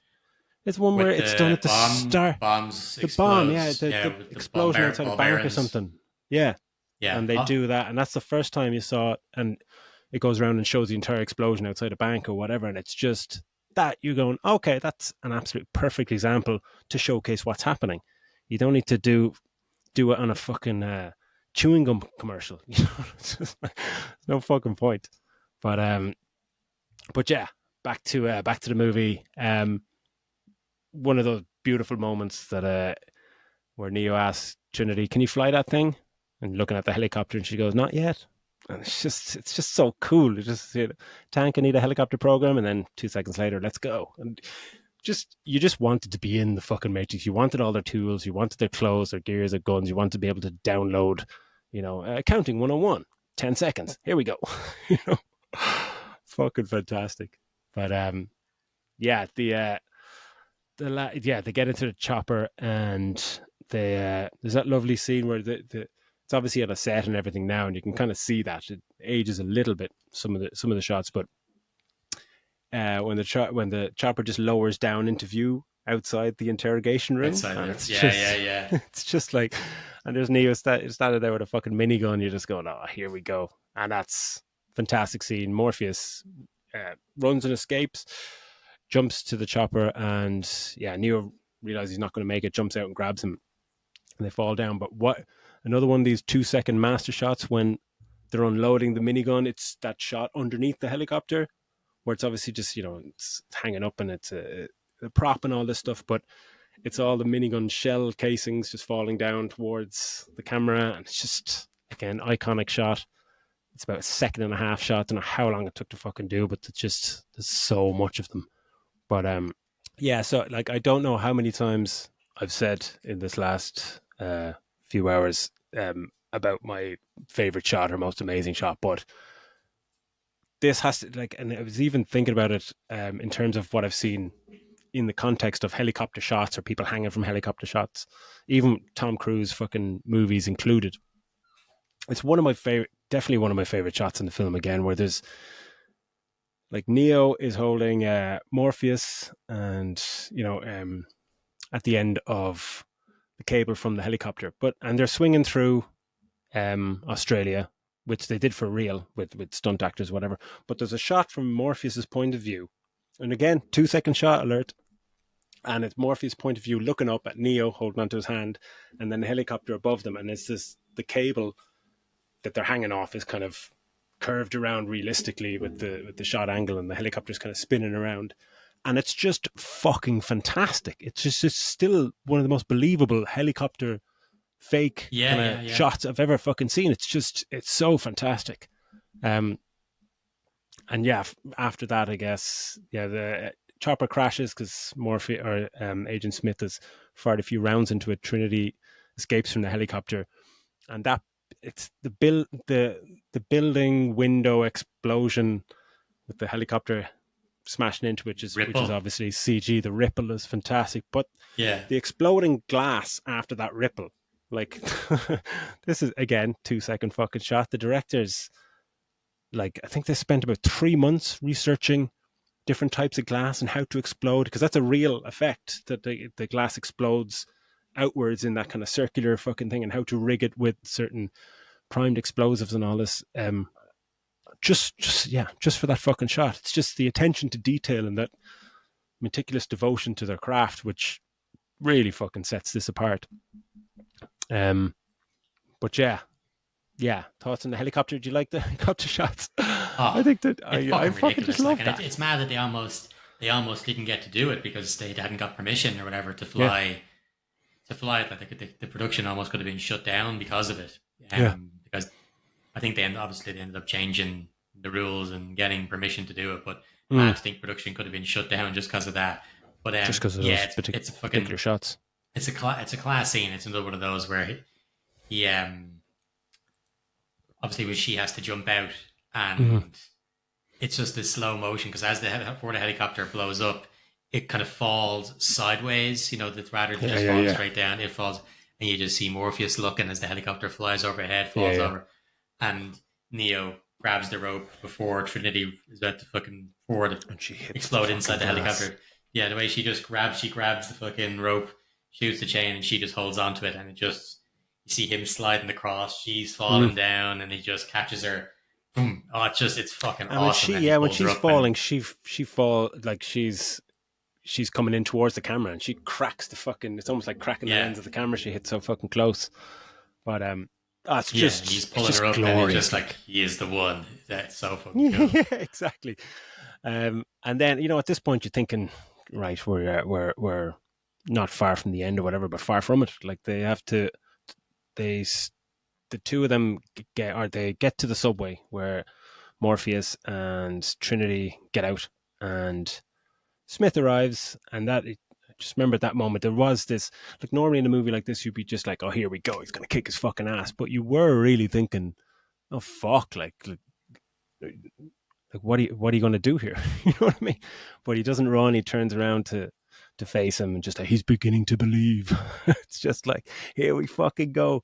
And this fight scene is fucking brilliant. It starts with a lovely bullet time moment, but it's so inventive and it's so fresh, and it's kind of, it's like the training montage or the training sequence where they're Neo gets the better hand, and then straight away it's Smith picks him up and fucks him into a wall, and it's just this to and fro that like he's getting these like, oh, is he going to start kicking his ass, and then he just gets put down again, and eventually just gets beaten to a fucking pulp.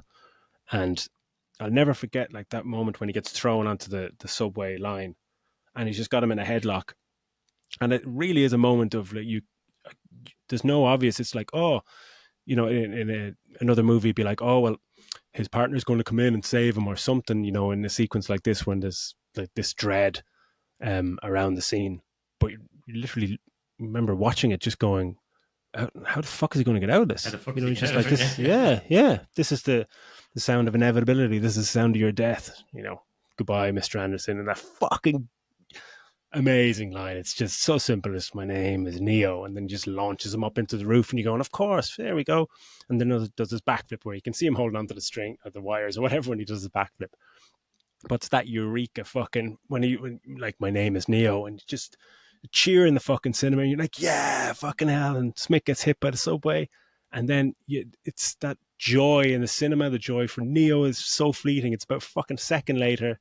Subway screeches to a halt, doors open, and Smith comes out again. You're just like, oh, for fuck's sake. That sense of dread is just like, get the fuck out of there. Get the fuck out of there.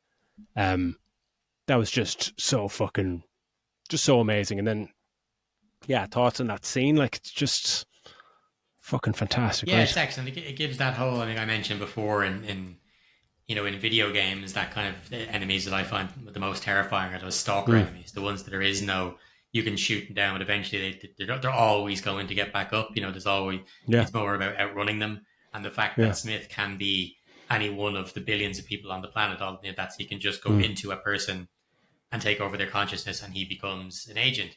So it's just, he will be unrelenting. And as you said, that fight against Smith has taken so much out of him. They're beating the crap out of each other, because in the real world, Neo is spitting up blood while the fight's going on. And yet when the train subway stops, Smith steps off, and he is fucking he's absolutely brand new and ready to go again. So clever, like. And you're just like, yeah, man, this fucker is relentless. He's never going to stop. Get the fuck out of there. And so that's what Neo does. He sprints off, and there's some real clever parts as he's jumping from place to place. Smith takes over different characters all of a sudden, and throughout it as he's chasing them, and it's the woman in the kitchen with the knife. All of a sudden, the knife hits the door, and he turns around, and the woman is turned into Agent Smith, and he finally just about reaches the room, and you go, right, he's going to get out, because at this point in the real world, the Squiddies have found them, haven't they? Like the robots have found their location. Terrifying, panic-inducing sequences, so like the Nebuchadnezzar in real world is getting torn apart by these fucking robots, and Neo is still inside the Matrix.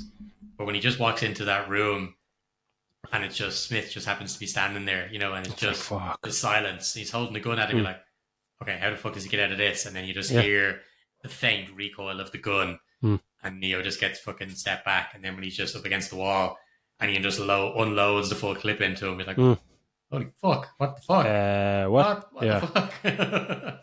And I remember it's one of the, it wasn't until a few times watching it when, as like Smith takes over somebody, but there's a point of view of him outside that apartment block or hotel where he sees Neo running, and he notices it's the same hotel from the start of the movie. So that's why he knows what room to go into. And you're like, that's why he was waiting for him. He just like, it's just simple little look up, and he's like, oh, I know this, But when he just, it's when he gets shot, you're just like, fucking hell. But when, as you say, when he unloads the fucking clip, it's just like, what? Where the fuck do we go now? And you see the Morpheus and Trinity are paralyzed and shock at this, kind of going, what the fuck? And Trinity obviously tells him that she loves him and he can't be dead because the Oracle told her she'd fall in love with the one. And then she's just that lovely moment, just like, now get up. It's just, he gets up, stands up, and he sees the code, and you're like, fucking brilliant. And then, beautifully just fucking that one-handed fucking beatdown of Agent Smith is cinematic. Yeah. gold there. It's just like, fuck off, buddy. Leave me alone. Yeah, he just It's puts one hand fantastic. behind his back and he's not even looking at him. Yeah, Just so cool. yeah, and yeah, beats the shit out of him, and then yeah, we get to Neo's final voiceover, which sets up so much beauty, saying he's going to show everyone a world, show him the real world, you know, and he flies up to the heavens with the sound of Rage Machine blaring in the background, and then so ends one of the most amazing, fucking mind-boggling movies I've ever seen.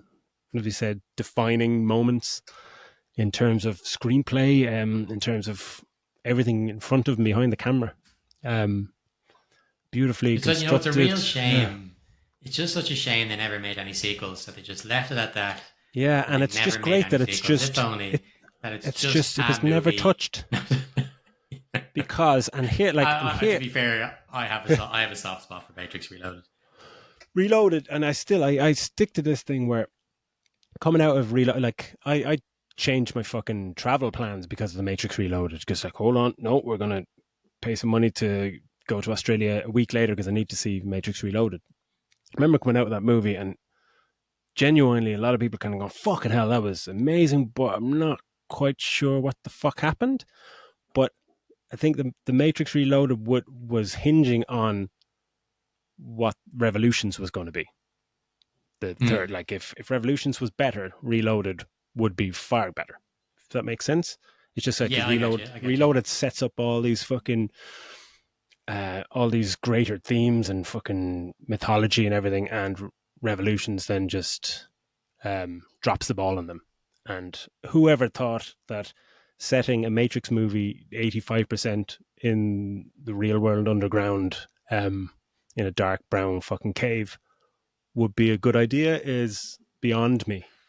It makes it makes no fucking sense because Reloaded has you can still watch that back and go so many amazing Oh fucking yeah, moments and brilliance. I left the movie thinking it was great, Mm. and over the years it's kind of maybe just downgraded to good. But no, I really Yeah, enjoyed it. I'll happily watch that. I think there's some great action in it.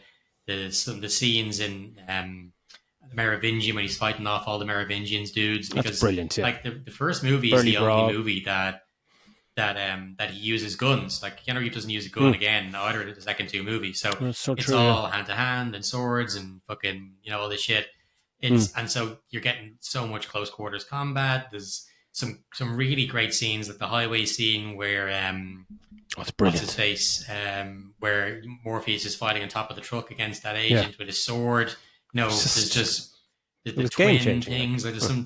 there's a lot of really really cool stuff in the second one. As you said, it sets up what could have been an incredible third movie, and the third Mm. movie was just the visual representation of just what this is. It's It was just it was crap, so disappointing. and then the fourth one, oh, Yeah, why just stop giving the Wachowskis money? Like, and I I suppose let's just just because we're near, I suppose we're near the end of the episode. Maybe just touch on their career apart from yeah, as the Matrix one. We just fucking harped on about it for an hour and a half or so. It's fucking incredible movie. Second one decent. Third one terrible.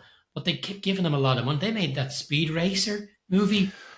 Speed Fucking Race terrible, just terrible movie. such a You know, curious choice to go from. Even as much as Revolutions was a disappointment or whatever, that like the Matrix trilogy, it should like based on the first movie, it should be in the conversation for best movie trilogies of all time. But it's not. It's just the first one was good, and that's where the conversation yeah, ends. But then to go from that to Speed Racer was like what? Uh, well, and obviously the visual flair they were going for, and it's just there's some visual fucking prowess on show, whatever.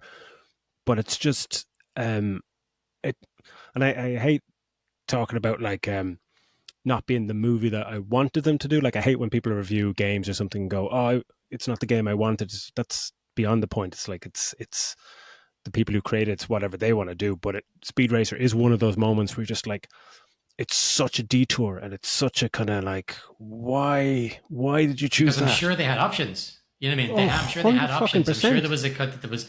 I'm sure they were approached for different things, and maybe they were huge Speed Racer fans as kids. I don't know, Yeah, but they made the choice to do that movie and make it that way.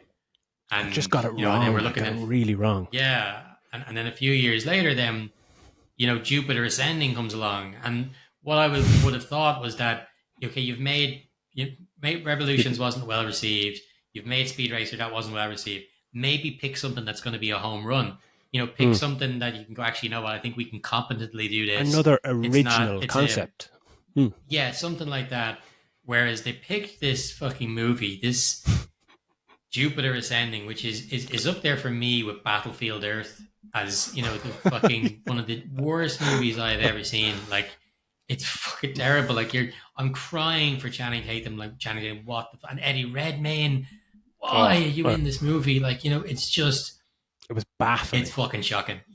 It's such a bad movie. And I think the only thing I've seen them that I mentioned this to you, they did the screenplay for V for Vendetta, which I absolutely love. Oh, it's fantastic. Yeah. That's the only thing I've seen them do that I've liked. I think that they've gone from bad to worse. And then when we got the Matrix 4 a couple of years ago, as I said to you when the movie finished, I'm genuinely angry. I'm angry about how bad this is. Like, it was an Appalling atrocious movie.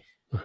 Yeah, like, Tried to so play bad. itself up as like, oh, it the whole fucking narrative around, and like I'm a fucking Matrix lover and all this fucking stuff, but like people online, this whole faux narrative where it's just like, oh, they made it bad on purpose because an fu to Warner Brothers and it's self-referential and fucking, just like, oh, fuck off, man. It's just, sorry, it's just appalling. It's appalling. Yeah, It's a Matrix movie that just, like, the best things are in the trailer, and some things that are in the trailer are even cut out of the movie, and you're just going, why is this movie, why does it exist? What's the fucking point? It's so fucking it's moronic, it's stupid, it's like, oh, it was actually all a fucking game, and it's just, it's trying to be so meta. and Look how clever I am, and it's like, you're not clever at all. You exactly. just Yeah, fucked up yeah. your entire franchise. And, Like, and they're taking away the stuff that we talked about. Like, we've harped on about the amazing fight scenes. They show the Merovingian, from the second and third movies. They make him out, he looks like a tramp now for some reason, yeah. and he's fighting his dudes and all the rest, and it's a whole hand to hand kind of thing. But it's the choreography is fucking terrible. This is supposed to be a Matrix movie. What it's known for is incredible fight photography. It's really, really terrible. And like, Jessica Hennick is in it. She plays that character Bunny, the blue hair, and she does so much of her. She's in Iron Fist, does loads of her own. She's trained in martial arts, so she does loads of her own stunts. You should have given her a much bigger part, or given her at least much better action scenes. But her fight scenes are fucking weak as shit, And I've seen loads of her behind the scenes stuff from this and from Iron Fist, and she's excellent at that stuff. And they just underutilized her. It's so bad. The meta stuff, the end of it when they're talking about, oh, maybe we'll make the sky like a rainbow or whatever the fuck.